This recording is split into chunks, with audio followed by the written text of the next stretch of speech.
Where'd my phone go? Anyways, oh, that's right. It's over there. Sorry, I left it in my office. The point is, this is a newsroom while you're on air. So I'm not complaining, but whenever there's a technical difficulty or Dole Scousen has something playing over his feed, I don't care because we're not like some so-called live Fox or CNN show where they get ready for 5-6 hours before. They call it live. Half of it's taped pieces, and then it's all scripted. No, this is really live, and this is really teleprompter free. So the train wreck is part of the good aspect of it to show you how real it is. But let me just... I'm not holding this to keep you listening. I just don't want to get this wrong. And I don't want to... some things are so big, I don't want to do them live. That's what I'm saying? So maybe I should have you take over, and I should go focus for about 10 minutes and try to calm down and then write some notes myself off the notes I've got and then kind of give this to you. But the country's in total civil war right now. The White House knows that there are foreign powers involved with the Democrats in the espionage. It's not the Russians. Let's just say that it's south of North Korea. And it borders the South China Sea. I mean, there is a lot of craziness going on. This is such an epic moment historically. Let me just go to Cernovich with his breaking news. My God, everything we've talked about has been breaking a month later, a week later. And that's why we're so under attack. We have these sources. And now I've got this other bombshell news about the Civil War taking place. And it has to do with Fox News and so much more. Well, let's go to Mike Cernovich, one of the greatest investigative living journalists today. That's why they call him and myself the king of fake news. Mike, you're hosting the 4th hour already today, coming up in 22 minutes. Give us a little forte, a little hors d'oeuvre on what's coming up. Yeah, so, you know, literally I'm 10 minutes late because I was breaking the story. I got official word. The Trump movement is over in 120 days from when he was elected. It's almost over, and I'll tell you why. Johnny DeStefano is the guy's name. He's head of personnel for Trump, and he's a never Trumper. The current people who are actually pro-Trump people, they're Schedule C presidential employees. That only lasts for 120 days. That is being expired, and what I'm hearing is that in the personnel office and Johnny DeStefano in particular, they're not going to give them permanent positions. Fewer than 15%, 1-5. Fewer than 15% of people who came in as temporary presidential Schedule C employees are being made permanent. So it's pretty much over in a few days, Alex. So that's how dire things are right now. I was told all the pro-Trump people are going to be shoved out. Only 15% of them are going to be made permanent. People have moved across the country, people who supported Trump, people who are on the base. So they said day 120, it's over for Trump, and that's when the GOP and Congress are going to move in and start with the impeachment stuff because the purge is on. Now, we talked a few nights ago, and you talked to some of your high-level sources saying that the word was it was going to be over, that Trump's been totally encircled. You now talk to these folks. I know they've used the national security clearances to block patriots getting in. Hopefully, Trump gets this info, and there's a counter-firing that Colonel Schaefer and so many others have talked about where he removes these people. I mean, isn't this now do or die for Trump? No, I mean, it's do or die for the whole movement because, as you know, personnel is policy. And what I've heard from multiple sources, they're now joking. It's not a joke. I mean, they're now kind of quipping at the White House. The only way to get within 100 feet of Trump in the White House is to have tweeted out that you were never Trump. That's how dire it's gotten. And now that these temporary people aren't going to be made permanent, they're just going to be gone. Johnny DeStefano, who was a never Trumper, he was Brian Hook, another never Trumper. They laundered all their never Trump messages through their wives and other people. Those are the people who are running personnel out. So once these temporary appointees are out of there, Trump is going to have zero support, no loyalists, and then that's when the House GOP, the congressional GOP, is going to move in and take him out. So I don't know what to say. It really is do or die right now. This couldn't be any more dire.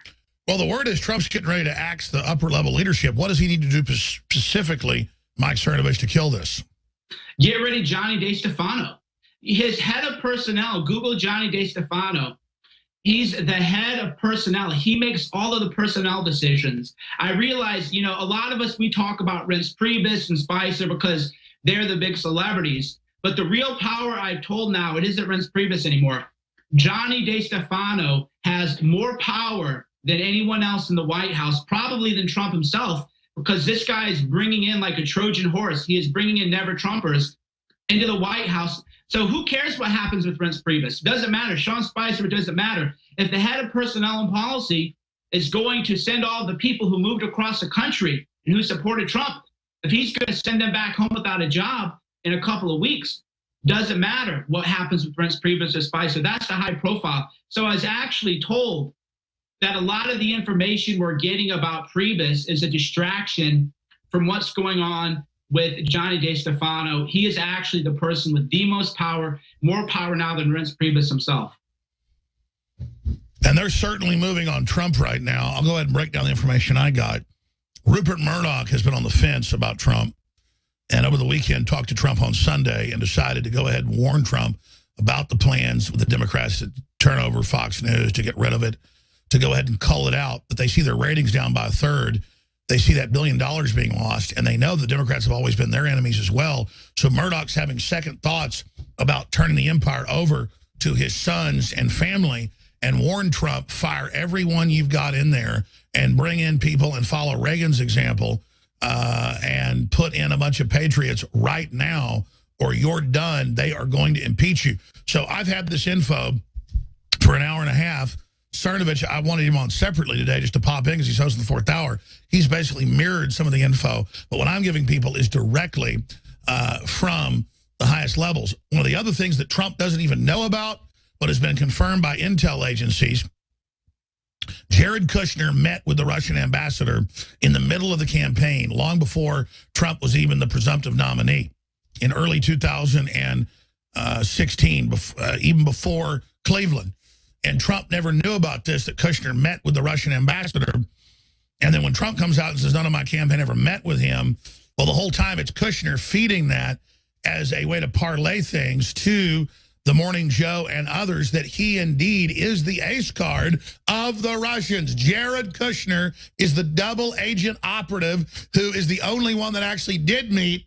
None of the Trump people did. And he's been the one feeding the intel the entire time, I guess, wanting to get funding for his failed 666, Fifth Avenue building or whatever the rest of it is. But Jared Kushner is the person that did meet with the Russians and did discuss things and has been the point of contact. And Trump never even knew about that until about a month ago when Kushner said, I'm ready to testify to Congress about my Russian meetings.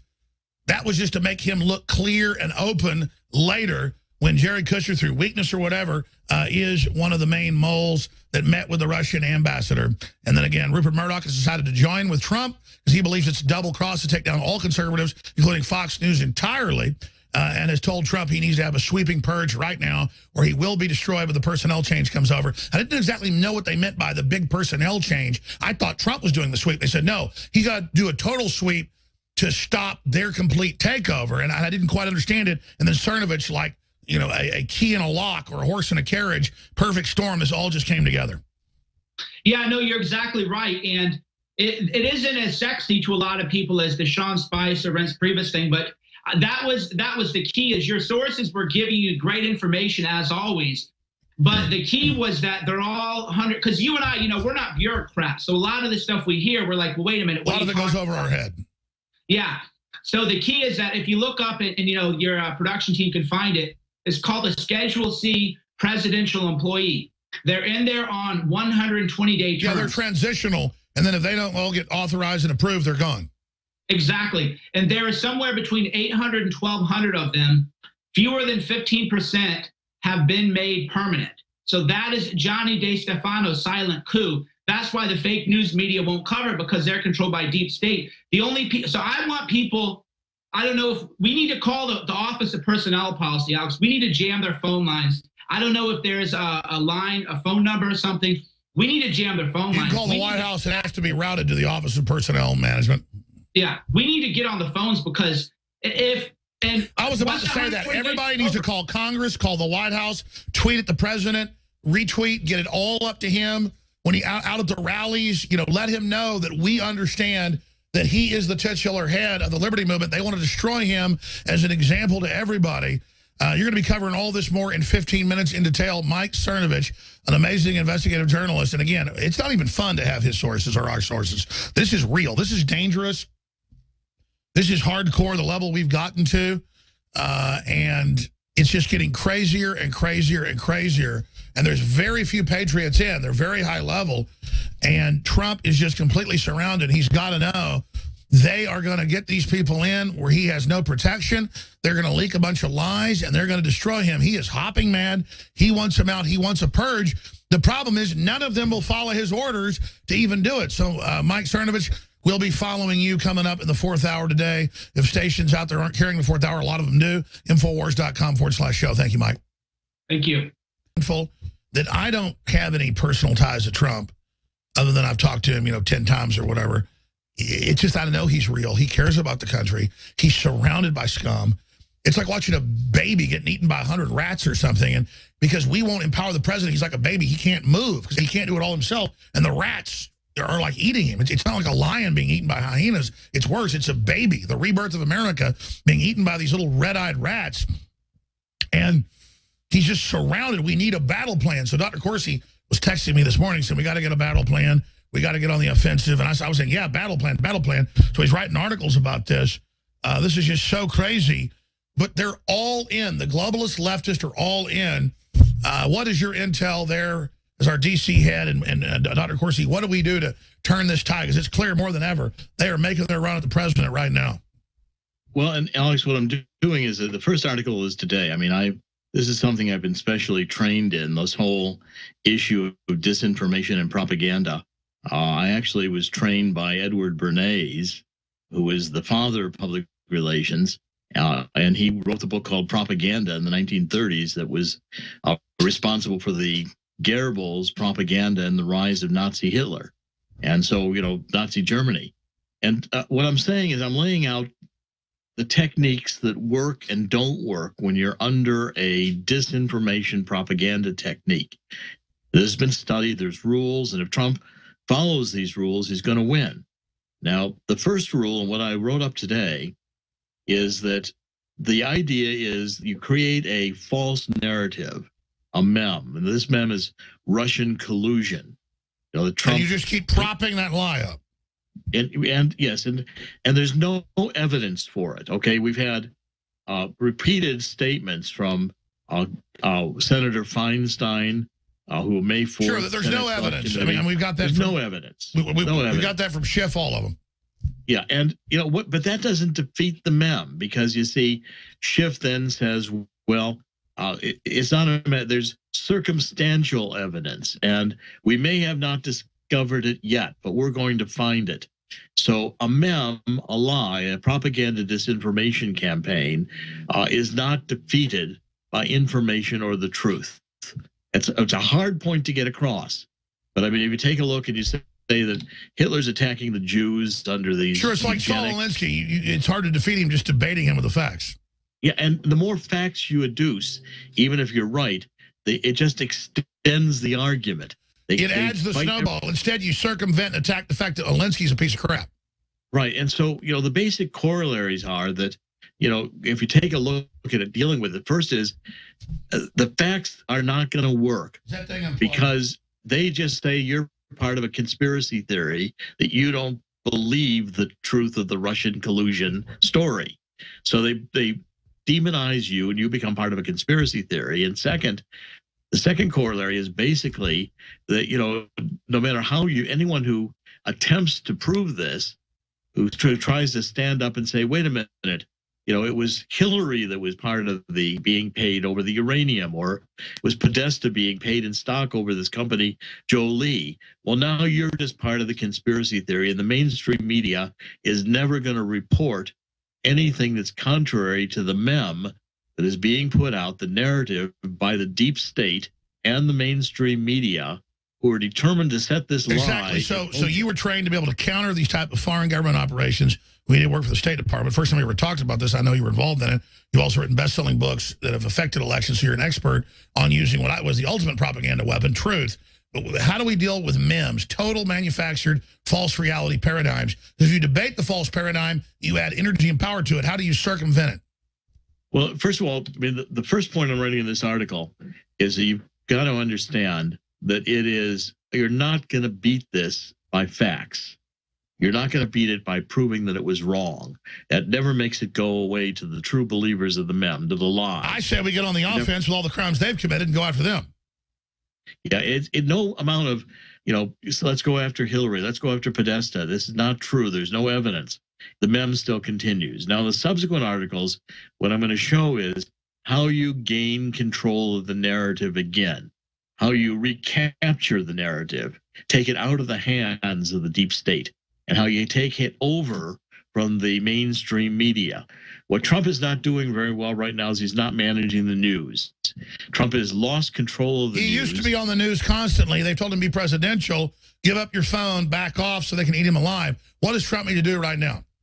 Well, the first thing, the next article is going to be, I'm just drafting it now, we'll have it up tomorrow, is that Trump has got to basically take over the narrative by impacting, doing something that changes the narrative altogether. For instance, he's trying by saying jobs and yes, and stopping terror, but he needs to. How does he change the narrative on this specifically? Well, let me give you an example. Like indict Hillary Clinton? I want to give you an example. I don't want to completely give away the article from tomorrow. I want to do this step by step so it sinks in. But when Trump, for instance, had the missile attack, the cruise missile attack on Syria, everything about Russia stopped. That was an example of how he changed the subject. He changed the subject. And Trump has got to figure out some ways. And I'm going to give tomorrow's article a whole series of effective ways in which Trump can change the subject. Now, this is really a methodology. I'm laying out a plan. I mean, this is stuff that's been proven. The State Department has done it. It's been proven by the experts in the CIA. I've studied it for 30, 40 years. How you basically change the subject, silence the press, get some time to reorganize the government, and take control. I agree. We'll all be tuned in tomorrow when you're here and read the next article. Give us the name of the current article you wrote today. Which one should we point out to folks? Well, the one that's up there right now, the deep state mainstream media pushes a coup d'etat against Trump, that the elites want him impeached. That needs to go totally viral. It's important to understand that the purpose of this mem, the reason this whole Russian collusion argument is being advanced, is the deep state and the mainstream media think it's the kind of a big lie, a Hitler big lie. The Jews are behind a conspiracy destroying Germany. The Jews are a deficient race, eugenics, all a lie. But that lie can be made into a big enough false truth. A whole new cosmology. Yes. And that's what will take down Trump. That's the bet. That's the gambit. And they're betting everything they got on it. And what I'm saying is, first of all, you're not going to defeat this false NEM, this lie, by proving it's untrue, because that just reinforces. No, I agree, because we argue all day. It was like the other big lie. Oh, he gave the Russians secrets. No, it was all laptop news known 2 months ago. But then we just debate it. They don't care. They want to engage us in their false paradigm. And that's right. As soon as we're debating it, we lose. As soon as we debate it, so we just say you're a bunch of traitorous liars. And we move on to the fact that he's trying to turn the economy back on. And you just, I know you want to get to your ideas tomorrow, but give us a little prelude. Well, tomorrow it's basically, I'm going to propose a series of steps that Trump can take, which would change the subject. And you've got one coming up. He's going to take this foreign trip, which is going to be a major foreign trip. Hey, why doesn't he just arrest some Russian spies? Because, sad for the Russians, but they got, they got spies here. Why not just, arrest some of them or something? I don't know. Maybe it's because, maybe that feeds into it, though. Some have been it fits murdered. into Sorry, go ahead. Go ahead. What? You've got to go outside the theme. You've got to get No, I agree. That's why I said that. So what's outside the theme? You bust Hillary for being a Chinese agent? We know that. That's true. No, but these are all within the same kind of refuting the evidence argument. You got to leapfrog it. You got to forget about the total new universe. You change it by saying, okay, we're going on a foreign trip. There's a whole series of steps he can take. I'm going to discuss some foreign policy steps he can take. I'm going to discuss some executive orders. There's steps in ways that he can gain control of the narrative, the agenda. He's got to make the deep state and the mainstream media follow him rather than lead him. And right now they're leading him with And he's always been great on that. Why, once he suddenly got in 50, 60 days, did suddenly he stop leading the narrative? What happened? Well, they're very good at this, the mainstream media. And they laid the trap. Hillary laid the trap, saying that it was the Russians who did it. Even the evidence that this Seth Rich had 44,000 emails emails to WikiLeaks. That doesn't refute the Russian collusion argument. You can't win that argument with the propagandist. You're not going to win on that one. They're going to win that. They're going to beat you. They're going to convince, the people who hate you that, the Jews are all evil and we need to kill them all. It's a complete lie. It's total propaganda. It's evil. But that's the same nature of argument that the Russian collusion argument fits into, and you can't beat it logically. You can't beat it with facts. I agree. You only beat it by pointing out what the globalists are actually doing and making it an issue of what they've done with our own narrative. So what of all the things they're doing that are harmful, what are the true narratives that we go after them on? I say this, they're trying to plunge the economy. I knew last night this was going to plunge the economy. I said it. Alex, there's no argument you can use that will win. You have to transcend argument. There's not going to be magic formula. There's not going to be an argument that's a magic bullet. They're set up to beat every argument you could advance against this NEM. So when they go down the Goebbels path of proving that the Jews are a deficient race and they've all got to be killed, which was a horrendous, horrible, evil idea, it couldn't be stopped with arguments about the brilliance of Einstein. It had to be stopped with bombs? It's got to be stopped by techniques. No, I know. I'm just saying we had to it went too far. It had to be military. Yeah, so we'll talk about those techniques tomorrow. When do you want to come on? We're on 11 to 3 Central, 12 I to 4 want to come p.m. on early tomorrow. I want to come on early tomorrow. All right, how about 12:30 Eastern? That's good. We'll do that. Well, I got to tell you, Trump's a good guy. He's a smart guy. But isn't it proof how good he is, how all the evil people hate him? And if we follow through this, we're going to lay out a plan that Trump can follow, and I guarantee he's going to listen to it and he's going to hear it. Hey, let me ask you this when we come back, because I talked to some sources.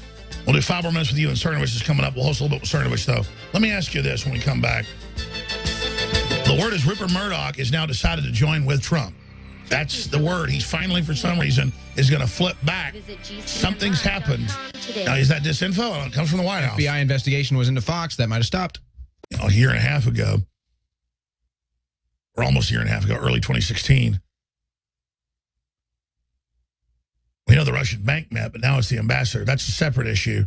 Then we've got the other intel from the White House that Rupert Murdoch has told Trump on a Sunday phone call, you need to fire almost everybody and stop this personnel takeover that's about to happen. And that Fox has been on the fence about all this, but now I think Fox sees a third of their viewers being lost. This claim by his sons they could convert to liberal garbage and still keep their viewers failed. But all I was given was the Kushner information and the information about the situation with the president, and now that Rupert Murdoch saying, look, I'm on your side. Is that BS? Why would he say that? But it is good advice he's giving Trump. What do you make of this, Dr. Corsi? Well, I think that's all good advice. And I think what's happening with Murdoch is that Murdoch has realized that he's not going to capture a liberal audience. There is no liberal audience. MSNBC has got the entire audience. I mean, when you think about it, Alex, you've got the leaders in the cable network drawing about 600,000 people. I mean, InfoWars is a major challenge on net streaming. We conservatively have 1 million viewers an hour. Precisely. And, this is what's not recognized. The left, between MSNBC and CNN, how are you going to get further left than these two? And the idea that you can have Sky News, which I've watched many times in Europe and in the Great Britain, is okay, but it's international pablum. It's like listening to National Public Radio, all things considered. It's got a nice little sweet harmony to it, but it's not the news people want. People want InfoWars. They want conservative, libertarian analysis. They want the truth. And more importantly, they want real analysis, not being fed BS.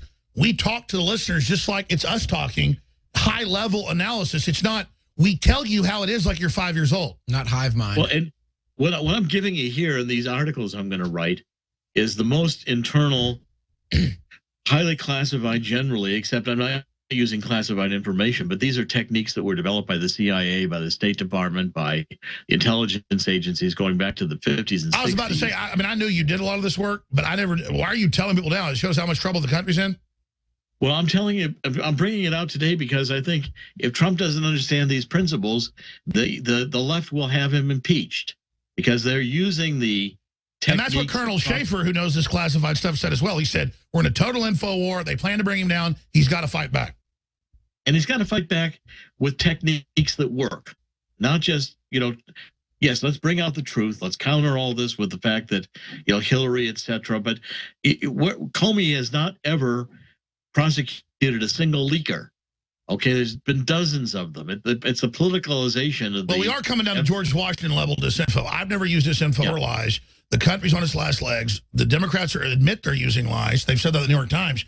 Are you saying we're finally getting to the point where we just absolutely take the gloves off at that point? Yeah, we're taking the gloves off by beating them with techniques that they have no way to respond to. In other words, rather than playing their game, we're going to use what's been proved over 50 or 60 years to be the only way to counter propaganda. The Democrats are just like the Nazis. They're engaged in a propaganda technique. They really are. It's disinformation. It's the same thing the Russians did, Soviets did. It's disinformation. And disinformation is very powerful, and it's very tough to defeat. You have to use the right techniques. They want you to argue with it on facts. They want you to say there's no information to prove it. That won't stop them. That just fuels them. It's like a slow Loris attack. They just keep repeating the lie and control you by making you in judo engage them. To 11 a.m., 12 noon tomorrow, Dr. Corsi. We can't wait. Thank you so much, Doctor. Great.